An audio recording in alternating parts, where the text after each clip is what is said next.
தென்மதுரை வீரனுக்கு என்னுடைய மாமனுக்கு தேக்குமர தேகமடி அம்மாயம்மா.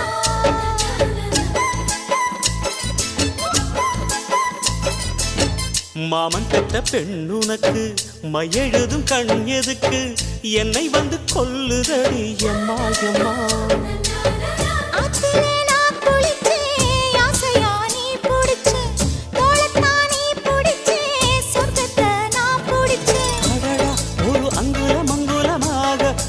ஆசையில் முத்தங்கள் போட அதை என்னன்னு சொல்லுவேன், எப்படி சொல்லுவேன் நானே.